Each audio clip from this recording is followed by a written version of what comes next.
Hadirin, perlu kita camkan, masalah nafkah bukan masalah banting ngebanting tulang.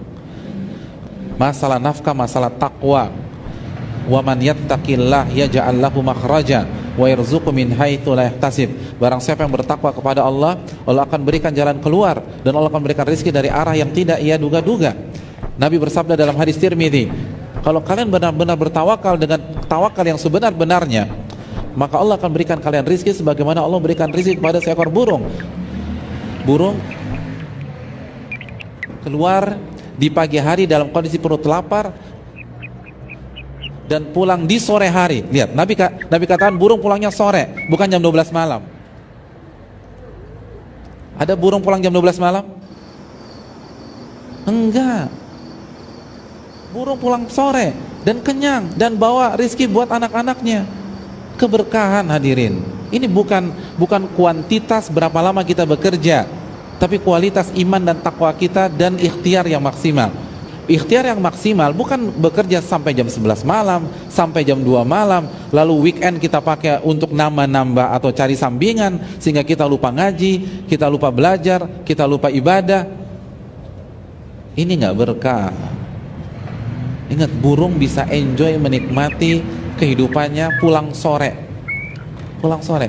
Makanya hadisnya wataruhu bitana, pulang sore dalam kondisi tenang, kenyang dan bisa kasih buat anak-anak. Berkah soalnya, karena takwa, karena ikhtiar, karena burung nggak maksiat, karena burung nggak nipu orang, gitu loh. Karena burung berzikir kepada Allah. Setiap binatang berzikir apa enggak kepada Allah?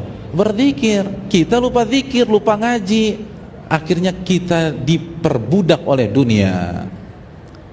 Hadirin, Allah kasih kita 168 jam per pekan. Masa nggak punya waktu 2 jam untuk belajar agama? Sesibuk itukah kita? 168 jam, 2 jam aja nggak punya waktu. Oh, sibuk banget kita. Nabi aja kalah sibuk sama kita misalnya. Nabi itu Rasul, umatnya banyak, lalu kepala negara, lalu pemegang kunci Baitul Mal, menteri keuangan, lalu yang berikutnya panglima perang, kalau bahasa kita panglima TNI. Itu masih sempat belajar dengan malaikat Jibril. Kita presiden bukan, menteri bukan, panglima TNI bukan, nggak sempat belajar. Subhanallah. Ini nyari apa sih dalam hidup? Nabi istri 9, kita istri 1, dan banyak yang jomblo nggak ngaji-ngaji. Jadi ini gimana sih? Ini bukan nyari, ini diperbudak dunia. Ini ada yang salah dalam hidup kita. Nggak bisa demikian. Dan semakin kita diperbudak dunia, semakin sengsara. Makanya sebagian para ulama dulu itu cari nafkahnya setiap hari hanya 2 jam bisa eksis. Syekh Albani itu kan tukang jam, dan beliau nggak kerja setiap hari, dan kalaupun kerja paling hanya 2-3 jam, selesai tutup toko, baca, belajar dan seterusnya. Keberkahan ini yang hilang. Maka yakinlah kita harus kembali kepada bagaimana mengatur waktu sesuai dengan Al-Quran dan Sunnah Nabi SAW.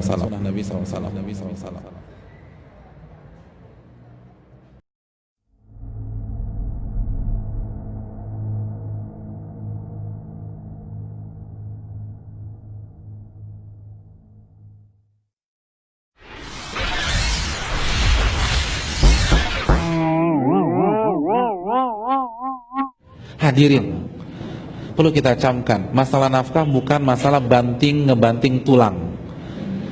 Masalah nafkah masalah takwa. Wa man yattaqillah yaj'al lahu makhraja wa yarzuqhu min haitsu la yahtasib. Barang siapa yang bertakwa kepada Allah, Allah akan berikan jalan keluar dan Allah akan berikan rezeki dari arah yang tidak ia duga-duga. Nabi bersabda dalam hadis Tirmidzi, kalau kalian benar-benar bertawakal dengan tawakal yang sebenar-benarnya, maka Allah akan berikan kalian rizki sebagaimana Allah berikan rizki kepada seekor burung. Burung keluar di pagi hari dalam kondisi perut lapar dan pulang di sore hari. Lihat, Nabi katakan burung pulangnya sore, bukan jam 12 malam. Ada burung pulang jam 12 malam?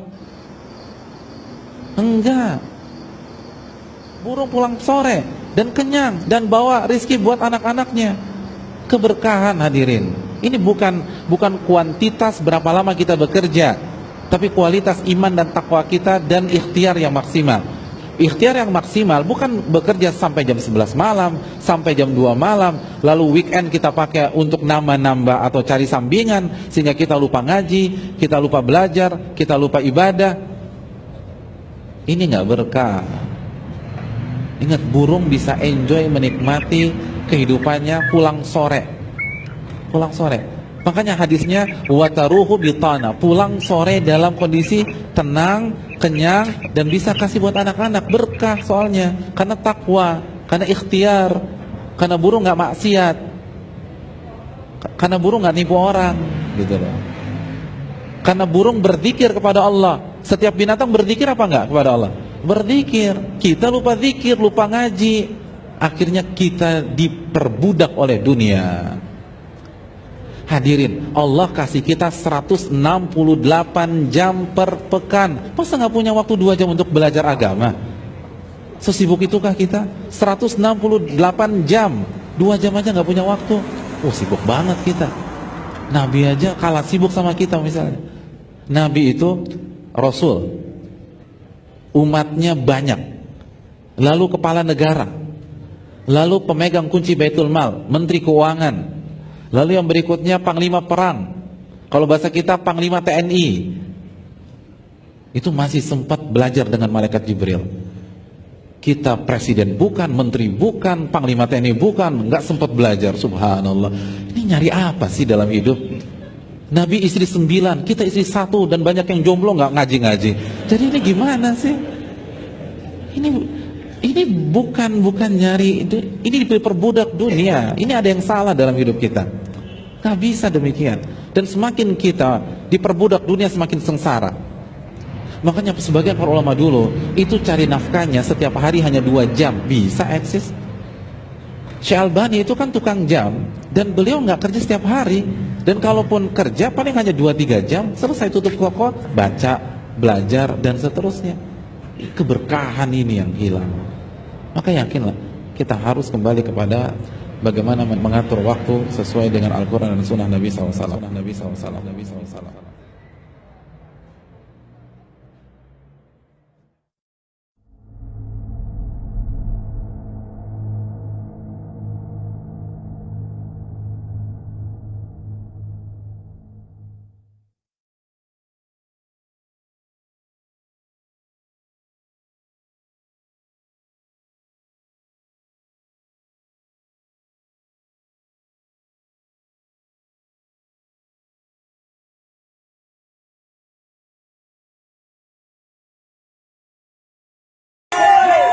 Hati-hati.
Indonesia ketika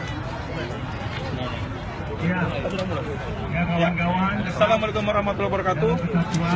Belum kepada bapak-bapak, ibu-ibu, umat muslim di seluruh Indonesia.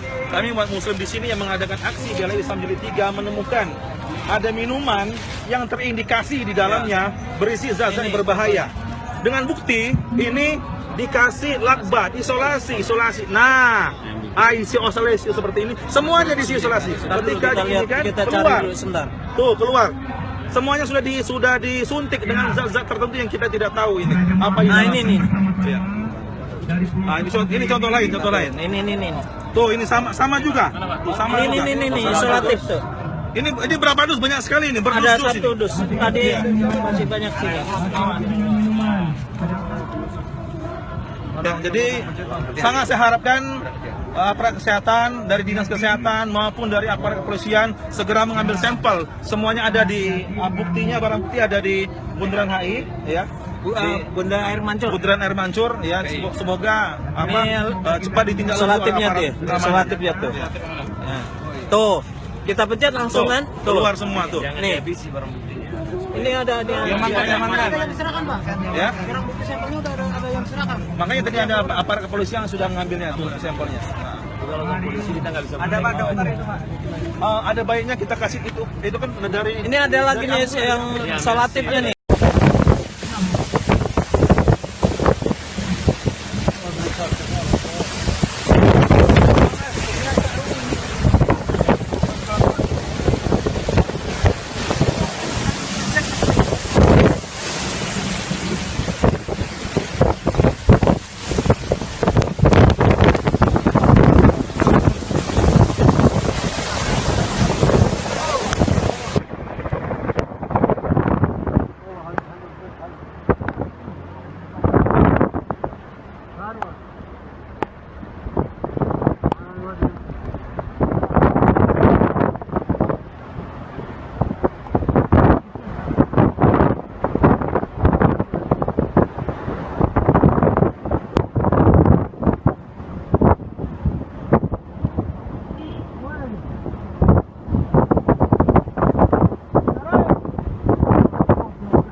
Saya masih ingin membahas self-driving. Saya menjanjikan bahwa saya akan bercerita tentang seseorang yang pendidikannya hanya SMP, ijazah terakhir yang dia miliki. Sesungguhnya ia memiliki pendidikan sampai kelas 2 SMA, kemudian ia mengundurkan diri karena dia merasa bahwa sekolah itu ternyata tidak bisa membantu dia untuk mencapai cita-citanya. Dan kemudian dia memilih berhenti dan orang tuanya bertengkar hebat, bahkan marah kepada anak yang pintar itu. Di usia kelas 2 SMA dia berhenti, kemudian dia menjadi pedagang keliling di sebuah kota kecil. Kemudian akhirnya perlahan-lahan dia menyewa sebuah truk. Bersama dengan seorang supir truk, dia kemudian pergi ke daerah Cirebon membeli ikan dan menjual di Jakarta. Di Jakarta kemudian dia menjual ikan di daerah Cilincing dan juga di daerah Tanjung Priok. Tetapi yang menarik perhatian saya ketika kemudian ia terpilih sebagai seorang menteri di kabinetnya Joko Widodo dan Yusuf Kala, banyak orang yang mencaci maki dan kemudian menyalah-nyalahkannya. Mengapa di kabinet ini ada banyak sekali doktor di Indonesia, tetapi Anda hanya memilih seorang pendidikan SMP? Di luar dugaan kita, ternyata orang ini begitu dilantik, langsung bekerja. Kapal-kapal asing langsung ditenggelamkan. Ketika itu, banyak cemoohan ditujukan kepadanya. Saya termasuk orang yang membela orang ini. Saya sadar betul bahwa tokoh-tokoh perubahan bukanlah orang-orang yang selalu memiliki gelar yang tinggi-tinggi, pajangan yang hebat-hebat, tetapi mereka patut kita bela. Jadi banyak sekali tokoh perubahan yang kemudian harus saya lindungi, karena saya termasuk orang yang memprovokasi mereka agar memimpin perubahan di negeri ini. Orang itu saya kira Anda sudah tahu, Susi Pujastuti. Dan saya pernah datang ke base camp-nya di daerah Pangandaran. Saya dijemput dan saya menumpang Susi Air, nama pesawatnya. Dan kemudian saya diajak keliling ke Pangandaran dan saya datang ke home base-nya dan saya menyaksikan bagaimana mungkin di sebuah kota kecil seperti ini lahir tokoh perubahan dan orangnya bisa memiliki 52 pesawat terbang. Sementara mereka yang pendidikan sangat tinggi tinggal di Jakarta, jangankan memiliki 1 pesawat terbang. Ya, jangankan 52, 1 saja tidak. Bayangkan, bahasa Inggrisnya mereka pun tidak sebaik Ibu Susi. Ibu Susi sekolah tidak tinggi. Dia tidak memiliki pendidikan formal yang tinggi. Tetapi dia memiliki sesuatu. Inilah yang saya sebut sebagai mental driver. Bukan mental passengers. Kalau mental passengers, dia hanya menumpang pada keluarganya. Dan Bu Susi bercerita pada saya, orang tuanya adalah keluarga yang mampu. Yang bisa menyekolahkan dia tinggi sampai kemanapun dia mau. Yang bisa membuat dia hidup nyaman, menerima warisan. Kalau itu terjadi, maka dia menjadi passengers, penumpang. Dan passengers adalah anak yang manja. Tetapi Ibu Susi adalah seorang driver. Dia tidak ingin menumpang, tetapi dia kemudian menjelajahi kehidupan ini. Dia pergi seorang diri bersama dengan seorang supir truk. Bayangkan, anak perempuan. Anak perempuan ini kelak kemudian akan menjadi pemimpin. Kalau kita perhatikan, jangankan membeli pesawat, membeli tanah saja banyak orang tidak berani. Membeli rumah saja banyak orang tidak berani. Memiliki sesuatu berarti Anda harus bertarung, melakukan sesuatu, mengambil keputusan. Tapi ketika Anda mengambil keputusan, Anda akan menghadapi banyak sekali ujian. Menjadi seorang driver artinya Anda mengeksplor dunia ini. Anda mengejar dunia ini. Anda mencari sesuatu. Tetapi Anda harus memiliki attitude, sikap dasar yang baik. Kalau Anda tidak memiliki sikap dasar yang baik, berapapun juga Anda menjadi driver, Anda bisa menjadi apa yang saya sebut sebagai bad driver. Kita punya pilihan. Menjadi good driver atau menjadi bad driver. Mana? Cabang mana? Cabang mana? HMI cabang mana? Kok HMI ada anak SMA sih? Mana? Cabang mana? Cabang mana? HMI cabang mana? Kok HMI ada anak SMA sih? Nih, ibu ini dari Kayu Manis, ya kan? Nah, ibu udah dikasih belum? Belum. Belum. Bawa berapa orang? 1 RT 5. Ibu berapa RT? Aku 2. 2. Berapa dikasihnya? Kalau nanti? Enggak berapa? Katanya 60. 100. Kan? Oh, cepet. Iya. Wah, ntar gue bilang oke deh. 100. Oh gitu. Ibu belum dikasih? Belum. Katanya habis itu. Habis ini ntar. Oh. Ibu Kayu Manis kan? Iya. RT berapa? RT 3, RT 4. RT 3, RW 4. RT 3 sama RT 4. RW? RW-nya RW 9. Kayu Manis ya? Iya. Ya udah. Nanti. Kenapa, Pak? Bukan. Harus jelas nanti kau ini ngasihnya. Jangan mau, masa 60.000. Oke deh, Pak. Makasih, Pak. Yuk. Nih, ibu ini dari Kayu Manis, ya kan? Nah, ibu udah dikasih belum? Belum. Belum. Bawa berapa orang? 1 RT 5. Ibu berapa RT? Aku 2. 2. Berapa dikasihnya? Kalau nanti? Enggak berapa? Katanya 60. 100. Kan? Oh, cepet. Iya. Wah, ntar gue bilang oke deh. 100. Oh gitu. Ibu belum dikasih? Belum. Katanya habis itu. Habis ini ntar. Oh. Ibu Kayu Manis kan? Iya. RT berapa? RT 3, RT 4. RT 3 RW 4. RT 3 sama RT 4. RW? RW-nya RW 9. Kayu Manis ya? Iya. Ya udah. Nanti Kenapa, Pak? bukan, harus jelas nanti kau ini ngasihnya. Jangan mau, masa Pak. 60.000. Oke deh, Pak. Makasih, Pak. Yuk. Bu, dapat duit berapa, Bu? Dapat duit sedikit. Berapa? 45. Oh, dibayar 45? Iya. Oh, iya. Ya alhamdulillah sedikit Pak. Ya.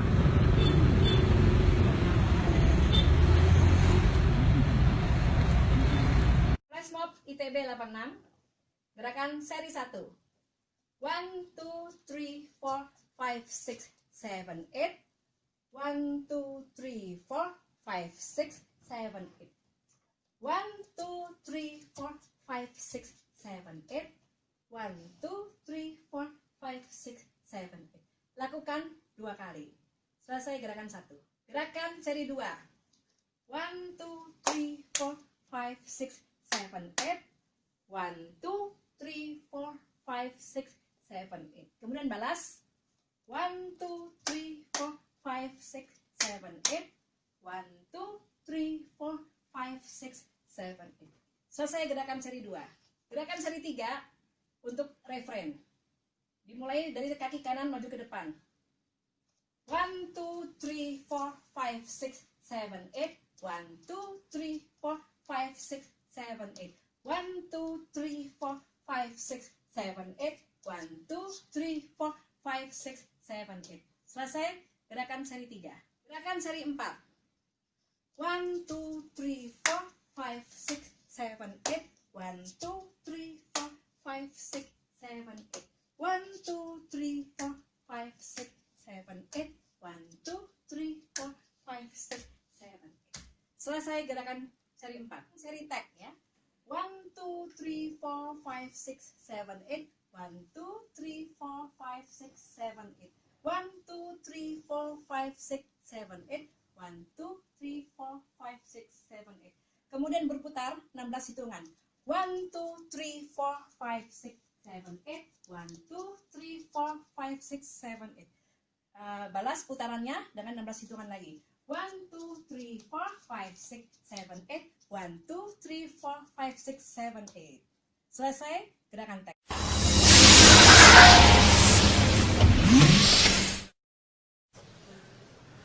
الحمد لله رب العالمين الرحمن الرحيم مالك يوم الدين إياك نعبد وإياك نستعين اهدنا الصراط المستقيم صراط الذين أنعمت عليهم غير المغضوب عليهم ولا الضالين آمين. بسم الله الرحمن الرحيم والفجر وليال عشر والشفع والوتر والليل إذا يسر هل في ذلك قسم لذي حجر ألم تر كيف فعل ربك بعاد إرم ذات العماد التي لم يخلق مثلها في البلاد وثمود الذين جابوا الصخر بالواد وفرعون ذي الأوتاد الذين طغوا في البلاد فأكثروا فيها الفساد فصب عليهم ربك سوط عذاب إن ربك لبالمرصاد فأما الإنسان إذا ما ابتلاه ربه فأكرمه ونعمه فيقول ربي أكرمن وأما إذا ما ابتلاه فقدر عليه رزقه فيقول ربي أهانن كلا بل لا تكرمون اليتيم ولا تحاضون على طعام المسكين وتأكلون التراث أكلا لما وتحبون المال حبا جما كلا إذا دكت الأرض دكا دكا وجاء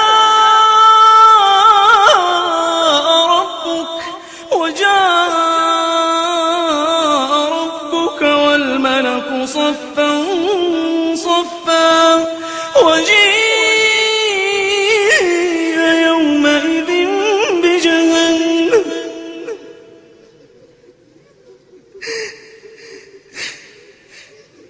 كلا إذا دكت الأرض دكا دكا وجاء ربك والملك صفا صفا وجيء يومئذ بجهنم يومئذ يتذكر الإنسان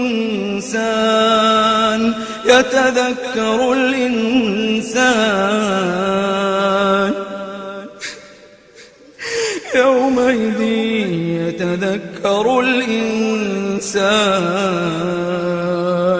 يتذكر الإنسان وأنى له الذكرى يقول يا ليتني قدمت لحياتي يقول يا ليتني قدمت لحياتي فيومئذ لا يعذب عذابه أحد ولا يوثق وثاقه أحد يا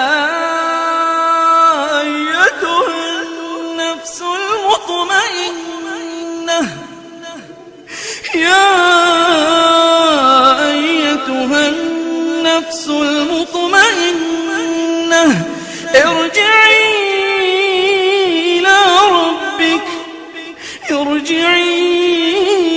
إلى ربك راضية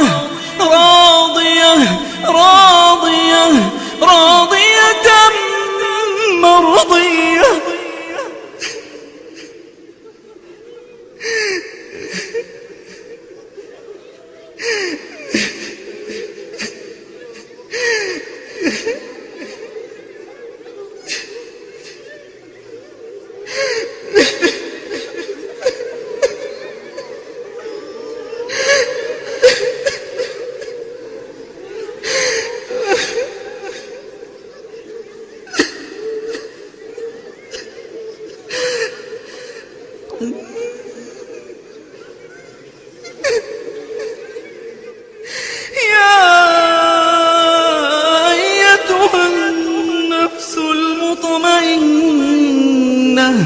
يا أيتها النفس المطمئنة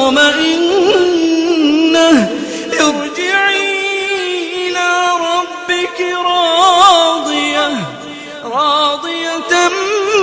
مرضية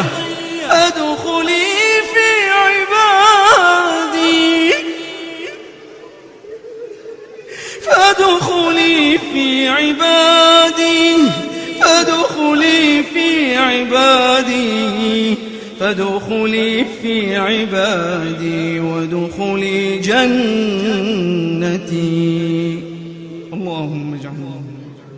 اللهم اجعل نفوسنا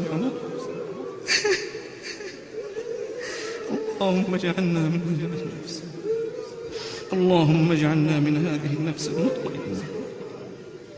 اللهم اجعل نفوسنا مطمئنة برحمتك يا ارحم الراحمين.